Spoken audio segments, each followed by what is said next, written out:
بسم اللہ الرحمن الرحیم۔ السلام علیکم۔ ڈاکٹر علامہ محمد اقبال رحمۃ اللہ علیہ فرماتے ہیں کہ ایک روز سکندر سلطان کو نہ جانے کیا سوچی کہ اس نے اپنے چاروں وزیروں سے کہا کہ میں سمندر کا دوسرا کنارہ معلوم کرنا چاہتا ہوں، اس لیے بحری سفر لازمی ہے، اس کی تیاری میں مصروف ہو جاؤ۔ وزیروں نے یہ سن کر سکندر سلطان کو سمجھایا اور کہا کہ عالی جاں، سمندر کا کنارہ معلوم کرنا بہت مشکل ہے، اس میں بڑی سے بڑی تکلیف اور مصیبت کا سامنا کرنا پڑے گا۔ سکندر بادشاہ جس قدر شان و شوکت رکھتا تھا، وہاں وہ اپنے پاس ایک ضدی دل بھی رکھتا تھا۔ سکندر سلطان نے وزیروں سے کہا کہ یہ سب تمہارے خیال خام ہے، مرد مصیبت سے نہیں گھبراتے۔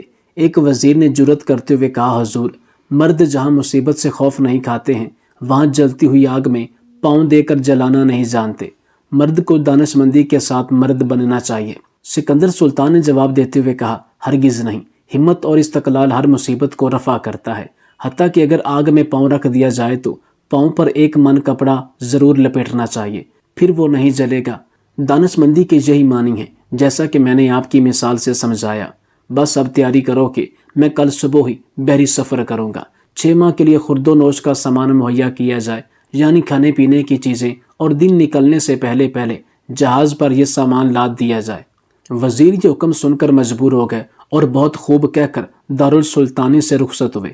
اب ہر طرف یہ شور مچا ہوا تھا کہ سکندر سلطان کل بحری سفر کریں گے۔ بچے کی زبان پر یہی تھا۔ جب وہ وقت آیا کہ سورج نے اپنا سر مشرق سے نکالا اور شاہانہ لباس پہن کر تمام عالم کو اپنی روشنی میں لے لیا، اس وقت شہنشاہ سکندر اپنی خوابگاہ سے اٹھے اور وزیروں کو بلا کر کہا، کیا سب کام ہو گئے؟ کیا سمندری جہاز تیار ہے؟ سب وزیروں نے دستے بستہ عرض کیا، جی حضور، تشریف لے چلیے۔ 6 ماہ کا کھانے پینے کا مکمل انتظام ہے، تمام اناج دانہ جہاز پر لاد دیا گیا ہے اور ہمارے جہاز کا آدھا حصہ اناج سے بھر گیا ہے، دیگر سامان سفر بھی سب تیار ہے۔ یہ سن کر سکندر سلطان نے خوش ہو کر کہا، میرے ہمراہ میرے چاروں وزیر رہیں گے اور 1 لاکھ فوج کی پوری جمعیت رہنی چاہیے۔ کیا وہ اناج اور دانہ اس قدر آدمیوں کے لیے پورے 6 ماہ تک کافی ہو سکتا ہے؟ یہ سن کر وزیر نے کہا، جی عالی جاں، آپ مطمئن رہیے، یہ سب آدمیوں کے لیے 6 ماہ تک کا اناج کافی ہوگا۔ یہ سن کر سکندر سلطان فوراً خوابگاہ سے باہر آئے اور دیگر کاموں سے فارغ ہو کر جہاز کی طرف روانہ ہوئے۔ جس بندرگاہ پر سکندر اعظم کا زبردست جہاز تھا، وہ شاعر کے خیال کے مطابق رشک آرم تھا۔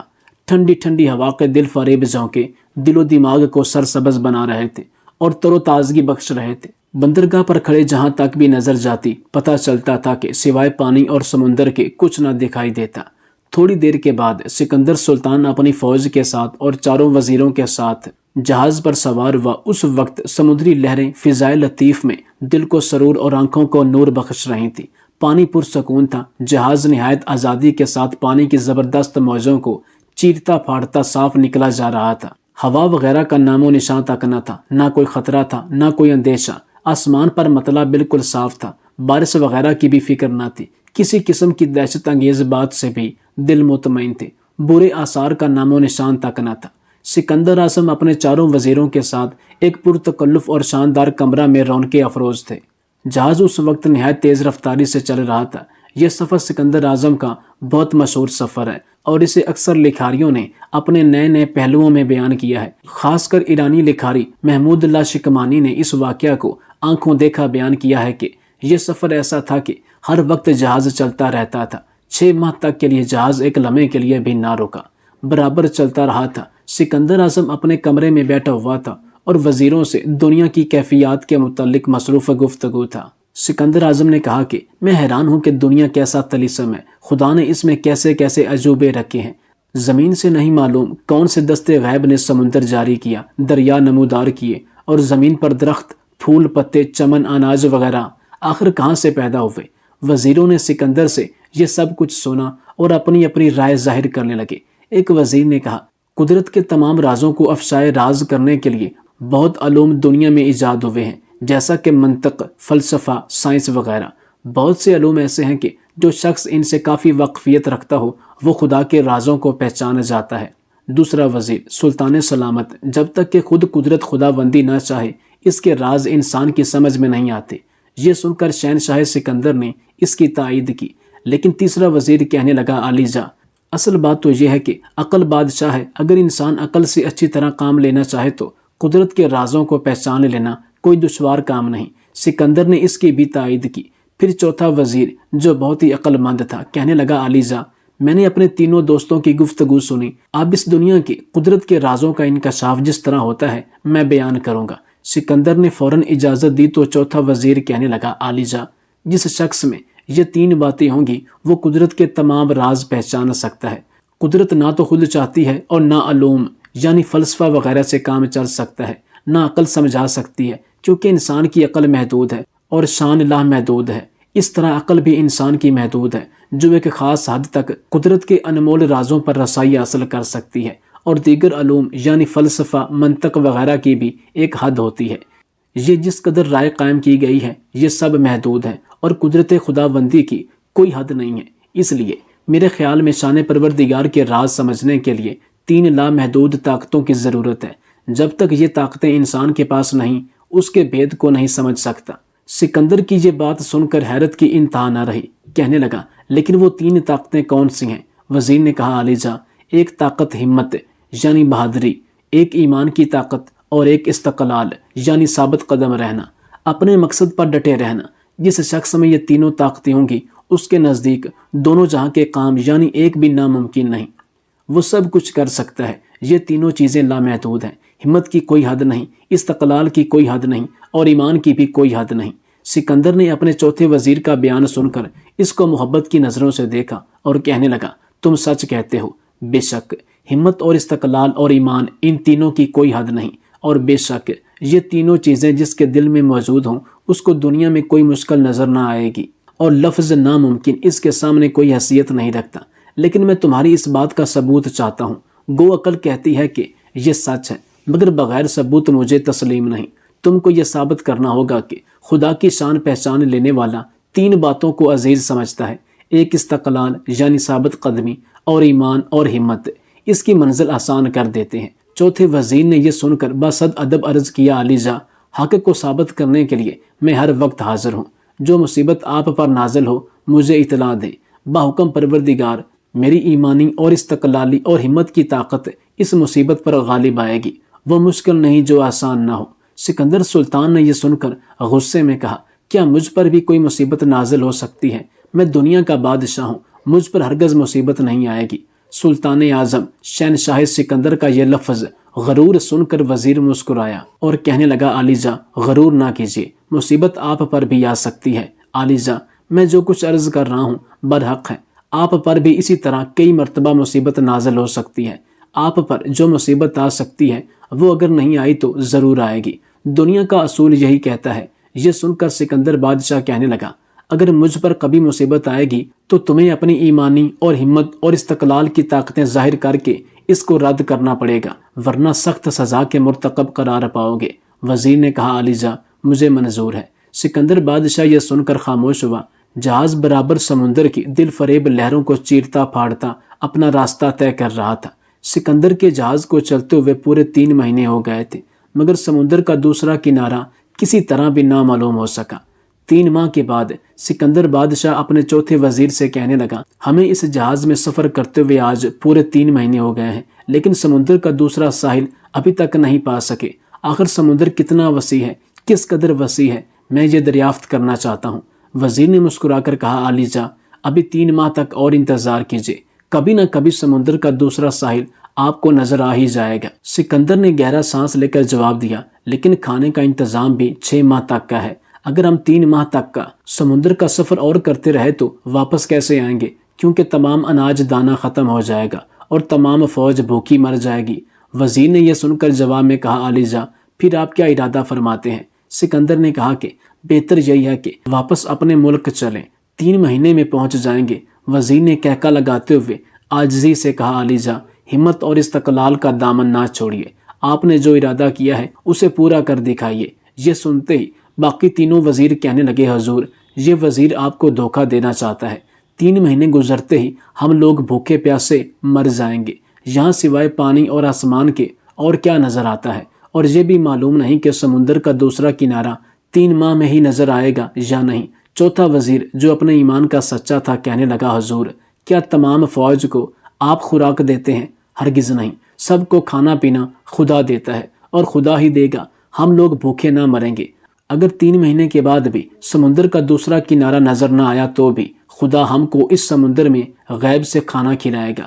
استقلال اور ہمت اور ایمان، یہ تینوں طاقتیں سب آسان قرار دیں گی۔ سکندر بادشاہ یہ سن کر خاموش ہو گیا، چونکہ سکندر بھی ان تینوں باتوں کا قائل تھا اور مانتا تھا، لیکن ثبوت نہ ملتا تھا۔ پھر اس نے غور کیا، دل میں سمجھا کہ ممکن ہے کہ مجھے ان تینوں باتوں کا اچھی طرح ثبوت مل جائے۔ بظاہر تو آسان نظر نہیں آتے، سمندر کا دوسرا ساحل نہ ملا تو سمجھ لیں گے کہ ہماری موت اسی طرح آئی تھی۔ سلطان یہ سب کچھ سوچ کر فرمانے لگا، اچھا، ہمت مرداں مدد خدا، جہاز کو چلاؤ، ہم اپنی منزل مقصود پر پہنچ کر رہیں گے۔ مصیبتوں سے گھبرا جانا مردوں کا شیوا نہیں، یہ مردانگی نہیں ہوتی۔ سکندر کے اتنا کہنے سے باقی سب مجبور ہو گئے اور جہاز پھر تیزی سے اپنا سفر طے کرنے لگا۔ جہاز تو برابر چلتا رہا، لیکن تینوں وزیر اس چوتھے وزیر کے دشمن ہو گئے اور ایک روز آپس میں اس طرح مشورہ کیا، ہم کو چاہیے کہ اپنے مرنے سے پہلے اس چوتھے وزیر کو قتل کر دیں۔ ہم سب آج نہ مرے تو 3 ماہ کے بعد ہمارا مرنا یقینی ہے۔ ہماری موت یقیناً آئے گی، کیونکہ سمندر کا دوسرا کنارہ کوئی خالہ جی کا گھر نہیں جو فوراً نظر آ جائے گا۔ نہیں معلوم کہ کہاں ہے کنارہ اور کہاں تک نہیں، اس کا پتہ بھلا کون لگا سکتا ہے۔ سمندر کا نام پھر سمندر ہے۔ دوسرا کہنے لگا، ہاں ٹھیک ہے، بہتر ہے کہ اس چوتھے وزیر کو آج ہی قتل کر دینا اچھا ہے، لیکن کس طرح؟ اس وقت تو دن کے 3 بجے ہیں، رات ہونے دو، پھر میں ترکیب بتاؤں گا۔ پہلے نے کہا، پھر ایک بولا، میرے خیال سے آج شب کے 1 بجے اس کو سمندر میں پھینک دینا چاہیے۔ تیسرے نے کہکا لگاتے ہوئے کہا، ہاں ٹھیک ہے، کیونکہ ہم سب کو اس سمندر میں مارنے کی وہی کوشش کر رہا ہے۔ پھر ایک بولا، ایسا ہی کرو، کسی بہانے سے اس کو جہاز کی پانی والی دیوار کے پاس لے آؤ اور پھر تینوں زور سے دھکا دے کر اس کو سمندر میں گرا دیں گے، یہی ہو سکتا ہے۔ دوسرا بولا، لیکن اس کام سے پہلے ہم دونوں کو چھپ جانا ہوگا۔ جب یہ وزیر اس کو یہاں دیوار کے پاس لائے گا، جب ہی ہم دونوں پھرتی سے نکل کر اس کو سمندر میں دھکیل دیں گے۔ بس تو پھر تیار ہو جاؤ، پھر اس کو مار کر ہم تینوں شہنشاہ کو سیدھی رائے دیں گے اور کسی بہانے سے ان کو ملک کی طرف واپس لے چلیں گے۔ غرض یہ بات پختہ ہو گئی اور سب اس عقل مند وزیر کے قتل پر آمادہ ہو گئے۔ جہاز اپنی پوری رفتار پر چل رہا تھا اور سکندر بادشاہ اپنے زر نگار خانہ میں بے تکلف رونق افروز تھا، اور جہاز کے کھڑکی سے منہ باہر نکالے ہوئے سمندر کی دلکش مگر خوفناک موجیں دیکھ دیکھ کر کبھی خدا کو یاد کرتا تھا اور کبھی اس کی شان پر خوش ہوتا تھا۔ سوائے پانی اور آسمان کے کچھ نظر ہی نہیں آتا تھا۔ سکندر سمندر کے نظاروں میں اس قدر غرق تھا کہ اس کو اپنی جان کی بھی پرواہ نہ تھی۔ یکا یک سکندر کے پیچھے کچھ کڑکڑاہٹ کی آواز آئی۔ سکندر کا خیال برطرف ہو گیا اور اس نے مڑ کر اپنی پشت کی طرف دیکھا۔ دیکھتے ہی اس کی حیرت کی انتہا نہ رہی، کیونکہ اس کمرہ کی زمین پر ایک سفید کاغذ پڑا ہوا تھا۔ سکندر نے غور کیا اور خیال آیا کہ ضرور یہ پرچہ کسی شخص نے میرے کمرے میں پھینکا ہے۔ یہ خیال کرتے ہی سکندر بادشاہ نے فوراً اس کاغذ کے پرچے کو اٹھایا اور کھولا اور پڑھا۔ اس میں کچھ مضمون ایسا لکھا تھا، دراصل یہ خط وزیر نے لکھا تھا اور اس نے سکندر اعظم کو لکھا تھا، سلطان اعظم سکندر صاحب، مجھے یہ پرچہ خفیہ طور پر آپ کے کمروں میں پھینکنے کی اس لیے جرت ہوئی کہ میری زندگی سخت خطرے میں ہے، اس لیے میری درخواست قبول فرمائیے، کیونکہ جب تک یہ بحری سفر ختم نہ ہو جائے شرف نیاز نہ حاصل کروں گا، کیونکہ میرے دشمنوں کو اس سے شک ہوتا ہے اور آتش حسد ان کے سینوں میں بھڑکتی ہے۔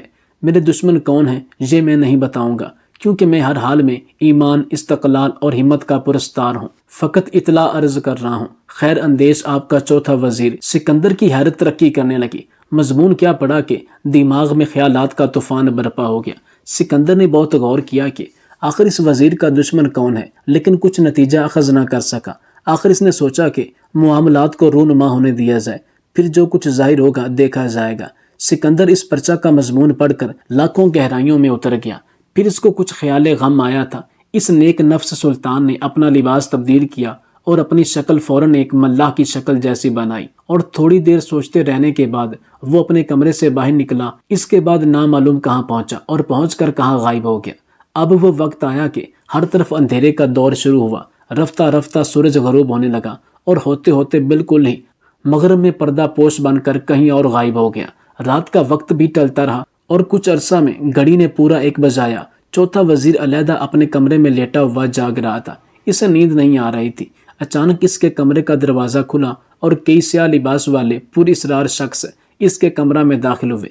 وزیر انہیں دیکھتے ہی اٹھ کر بیٹھ گیا اور اپنی تلوار میان سے کھینچ کر نکال لی اور ان سیاہ لباس والوں کو تلوار دکھاتے ہوئے کہنے لگا، مجھے تم لوگوں کے ارادے معلوم ہیں، تم لوگ مجھے مارنا چاہتے ہو۔ جب تم لوگ اپنے کمرہ میں بیٹھے خفیہ گفتگو کر رہے تھے اس وقت بھی میں دیوار کے پیچھے کھڑا تمہاری باتیں سن رہا تھا، بولو کیا تم مجھے قتل کرنے آئے ہو؟ سیاہ لباس والے یہ سن کر حیران ہوئے اور کہنے لگے، بے شک ہم لوگ تمہارے قتل کے ارادے پر آئے ہیں۔ یہ سنتے ہی وزیر نے فوراً تلوار چلانا شروع کر دی، جس کی وجہ سے وہ سب خوف زدہ ہو گئے۔ ان سیاہ لباس والوں میں ایک شخص نہایت شیر دل تھا، اس نے ذرا آگے بڑھ کر فوراً وزیر کی ہاتھ سے تلوار چھیننا چاہی۔ یہ دیکھتے ہی دیگر سیاہ پوش بھی وزیر پر حملہ آور ہوئے اور یکا سب اس پر ٹوٹ پڑے۔ زیادہ دیر نہ گزری تھی کہ ان بدماشوں نے چوتھے وزیر کو جکڑ لیا اور ایک کپڑے سے اس طرح باندھ دیا جیسے دھوبی لادی کو باندھ دیتا ہے، اور لادی یعنی اس گٹھڑی کے اندر کے کپڑے دکھائی نہیں دیتے۔ وزیر کو گرفتار کر کے یہ لوگ اس جگہ سے باہر نکلے اور چاہتے تھے کہ آگے بڑھیں اور اس چوتھے وزیر کو، جس کو انہوں نے گٹھڑی کی طرح باندھ رکھا تھا، اسے کاندھے پر ڈال کر سمندر میں پھینک دیں کہ یکا وزیر نے آواز دیتے ہوئے کہا، اے غافلو، اب میرے ایمان اور ہمت و استقلال کا کارنامہ دیکھنا۔ میں گھبرانے والا نہیں ہوں، پروردگار میرا نگہبان ہے۔ میں اس وقت موت کے منہ میں ہوں، مگر اب بھی وہ میری ضرور مدد کرے گا۔ اس کی رحمت سے نا امید نہیں ہونا چاہیے۔ وزیر کے یہ الفاظ سن کر ان لوگوں نے کہکے لگائے اور جہاز کی پانی والی دیوار کے قریب تک آ گئے اور چاہتے تھے کہ وزیر کو اٹھا کر سمندر میں پھینک دے کہ یکا انہیں پیچھے سے کسی کی آواز آئی، ہائے ہائے طوفان! یہ چیخو پکار صرف ایک شخص کی تھی جو بار بار یہ پکار کر چیخ کر کہہ رہا تھا، ہائے ہائے طوفان! یہ وہی شخص تھا جو ملاح کے بھیس میں تھا، یعنی سکندر اعظم۔ تینوں وزیروں نے دیکھا کہ ایک ملاح ہائے طوفان کی چیخیں مارتا ہوا قریب آ رہا ہے۔ تینوں وزیروں نے ملاح کی طرف دیکھا، ملاح قریب آ گیا اور کہنے لگا، حضور طوفان آ گیا، جہاز غرق ہوا جاتا ہے۔ تینوں وزیروں نے جہاز کی کھڑکی سے باہر منہ نکالا اور سمندر کو دیکھنا شروع کر دیا۔ وہ تینوں تو سمندر کا نظارہ کرنے میں مصروف ہوئے، ادھر ملاح نے نہایت پھرتی سے اس گٹھڑی میں بندھے ہوئے وزیر کو اٹھا کر کاندھے پر ڈالا اور ایک طرف فوراً چھپ کر کھڑا ہو گیا۔ وزیروں نے سمندر کو بغور دیکھا۔ جب انہیں طوفان کے آثار نظر نہ آئے تو انہوں نے اپنا منہ کھڑکی کے باہر نکالا۔ اب جو دیکھتے ہیں تو ملاح بھی غائب ہے اور وہ چوتھا وزیر بھی، جسے انہوں نے گٹھڑی کی طرح باندھ کر رکھا تھا، وہ بھی غائب ہے۔ یہ دیکھ کر ان تینوں وزیروں کے ہوش و حواس گم ہو گئے۔ حیرانگی کی عالم میں ہر طرف نظریں دوڑائیں لیکن وہ گٹھڑی اور ملاح کہیں نظر نہ آئے۔ یہ دیکھتے ہی ان تینوں نے آپس میں کہا، افسوس، شاید ہماری کارروائی کی کسی کو خبر ہو گئی تھی، ضرور کسی کو علم ہوا ہوگا۔ دوسرے نے کہا۔ پھر پہلا وزیر کہنے لگا، بہتر ہے کہ اس جگہ سے بھاگ چلیں اور آج کی رات ناکامی برداشت کر کے آرام کریں۔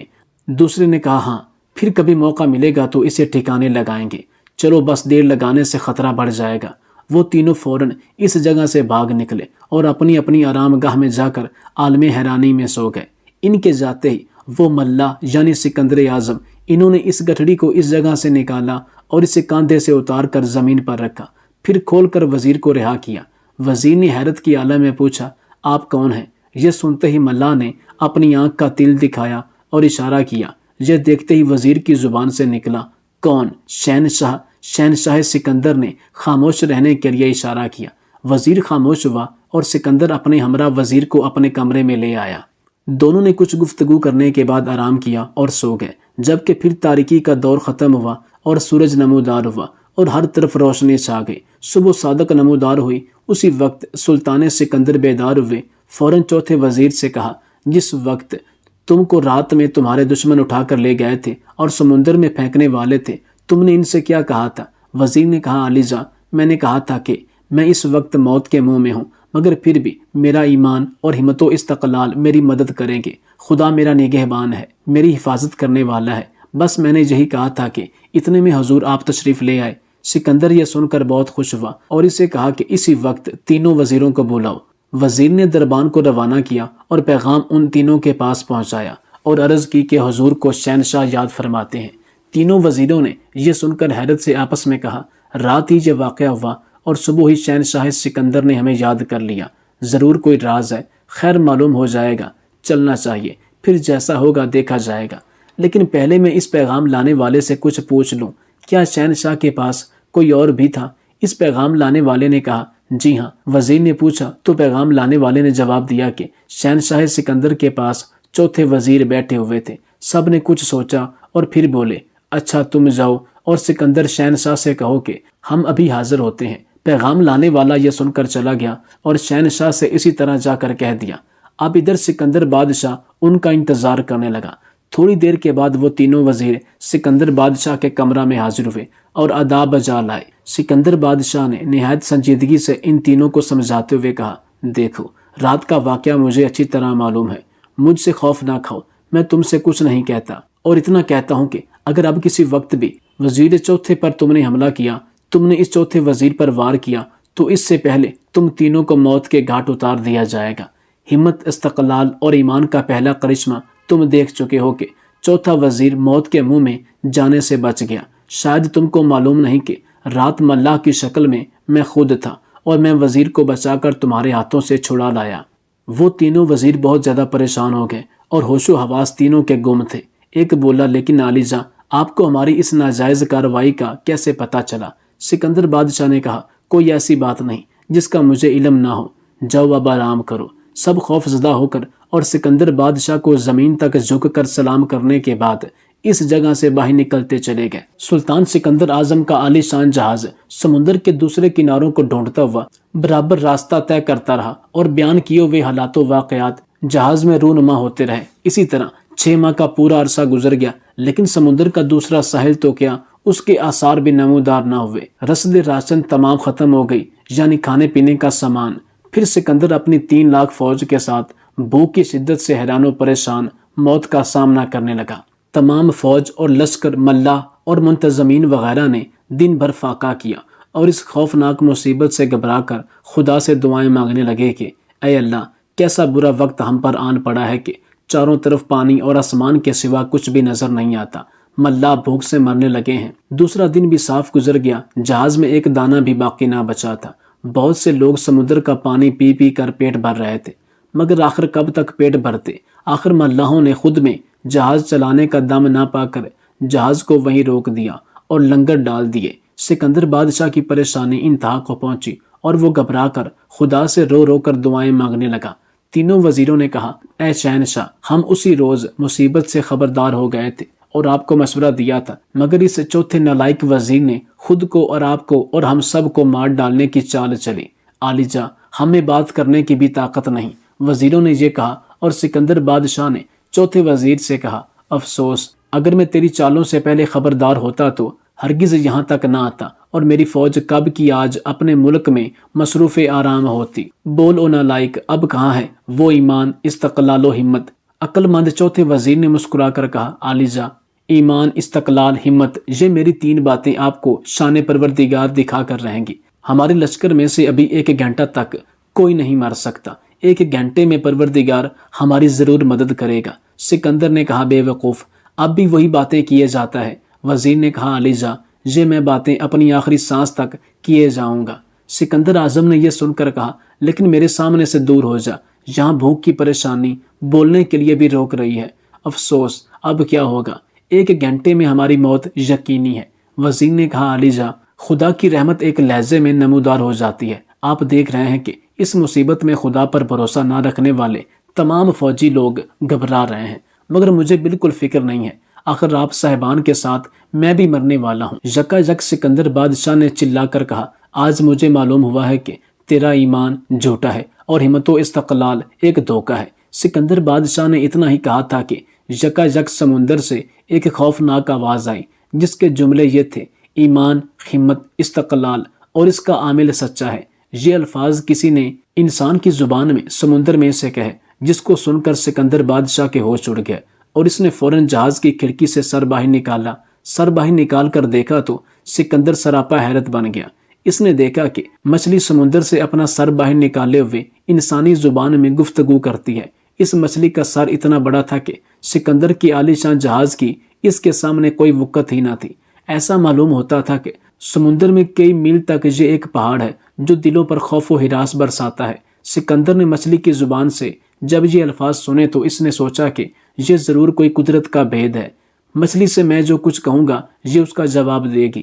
یہ سوچ کر بادشاہ نے مچھلی سے کہا، کیا تو میری ہمدرد ہے؟ مچھلی کے منہ سے آواز نکلی، ہاں سکندر، تیرا وزیر سچا ہے۔ قدرت کے راز پہچاننے کے لیے اور اپنے مقصد میں کامیاب ہونے کے لیے ہمت و استقلال اور ایمان کی ضرورت ہے۔ مجھے خدا نے تیری مدد کے لیے یہاں بھیجا ہے۔ سکندر بادشاہ نے یہ سن کر کہا، تو مجھے بتا کہ سمندر کا دوسرا کنارہ کہاں ہے؟ مچھلی کے منہ سے آواز نکلی، اے سکندر، یہ معلوم کرنا ممکن نہیں۔ سمندر، زمین و آسماں، یہ قدرت کے 3 زبردست پر اسرار راز ہیں۔ ان تینوں کا پتہ لگانا سخت مشکل ہے اور قطعی ناممکن ہے۔ سمندر کا دوسرا کنارہ تو کیا معلوم کر سکتا ہے؟ سمندر کا دوسرا کنارہ تو کیا معلوم کر سکتا ہے؟ تیرا جہاز 6 مہینے تک میری پشت پر چلا ہے اور آج میرے سر تک آیا ہے۔ جب تیرے جہاز سے میرے سر کو تکلیف پہنچی تو میں نے اپنا سر باہر نکالا۔ میں تیری نظر میں کتنی بڑی مچھلی ہوں، تو اس کا حساب نہیں لگا سکتا۔ بس یہی حساب ہے کہ یہاں پر میرا سر ہے اور پیچھے جہاں سے تو چلا تھا وہاں میری دم تھی، اور پھر بھی میں کہتی ہوں کہ میرا قد بہت چھوٹا ہے۔ یہ سمندر ہے، اس سمندر میں مجھ سے 4 اور 5 گنا بڑی مچھلیاں پڑی ہیں۔ بھلا تو سمندر کا کنارہ کس طرح معلوم کر سکتا ہے؟ سکندر نے جب یہ سنا تو اس کے ہوش اڑ گئے۔ خدا کی قدرت کا دل و جان سے عاشق ہوا اور کبھی ایسا ارادہ نہ کرنے کی قسم کھائی کہ اب کبھی یہ ارادہ نہیں کروں گا کہ سمندر کا دوسرا کنارہ معلوم کروں یا پھر قدرت کے کسی بھی پر اسرار راز کو جاننے کی طرف سوچ بھی سکوں۔ پھر مچھلی سے کہا، اے مچھلی، تو اب میں کیا کروں؟ کوئی ایسی ترکیب بتا کہ میں آنن فانن میں اپنے ملک میں واپس پہنچ جاؤں، یا میری فوج کو اتنا کھانا دے کہ اس کا پیٹ بھر سکے۔ میں 6 مہینے تک کا انتظام کر کے آیا تھا، وہ کھانا سب ختم ہو گیا اور میری فوج بھوکی مر رہی ہے۔ مچھلی کے منہ سے آواز نکلی، اچھا اے سکندر، اب میں پلٹا مارتی ہوں، یعنی میں اپنا سر وہاں لے جاتی ہوں جہاں میری دم ہے اور جہاں سے تو 6 مہینے ہوئے چلا تھا، اور اپنی دم میں پہنچاتی ہوں۔ اپنی سب فوج کو حکم دے کے جہاز کو اچھی طرح پکڑ لے اور اپنی اپنی آنکھیں بند کر لیں، ورنہ ہوا کے تیز جھونکے ان کی آنکھیں پھوڑ دیں گے۔ سکندر نے خدا کا شکر ادا کیا اور اپنی سب فوج کو آنکھیں بند کرنے کا حکم دیا۔ سب نے تعمیر کی اور مچھلی نے یکا یک ایک زور کے ساتھ پلٹا مارا۔ جہاز میں زبردست زلزلہ آیا جو آدھے گھنٹے تک جاری رہا۔ نصف گھنٹے کے بعد جو سب نے آنکھیں کھولیں تو سمندر کا وہی ساحل تھا جہاں سے سکندر بادشاہ 6 مہینے پہلے چلا تھا۔ سب کے سب خدا کی شان پر نثار ہوئے اور دل و جان سے معتقد ہوئے۔ جہاز کے لنگر پھوڑے گئے اور سب بھوکے پیاسے جہاز سے اترے اور ساحل پر جمع ہو گئے۔ سکندر بادشاہ باخیریت تمام فوج کے اپنے ملک میں داخل ہوا اور دوسرے روز دربار لگایا اور دربار میں چوتھے وزیر کو بے انتہا انعام و کرام سے نوازا اور ان تینوں وزیروں کو سزا دینا چاہتا تھا، لیکن چوتھے وزیر نے کہا کہ حضور، یہ لوگ غلط فہمی میں مبتلا تھے، ان کا قصور معاف کیا جائے۔ الغرض سکندر اعظم نے ان تینوں وزیروں کا قصور معاف کیا اور پہلے کی طرح شاہانہ زندگی بسر کرنے لگے۔ روایت ملتی ہے کہ سکندر اعظم پہلے کی نسبت 1000 گنا زیادہ ایمان کو پا چکے تھے اور وہ ہر جگہ خدا کی موجودگی کو یقینی سمجھتے تھے۔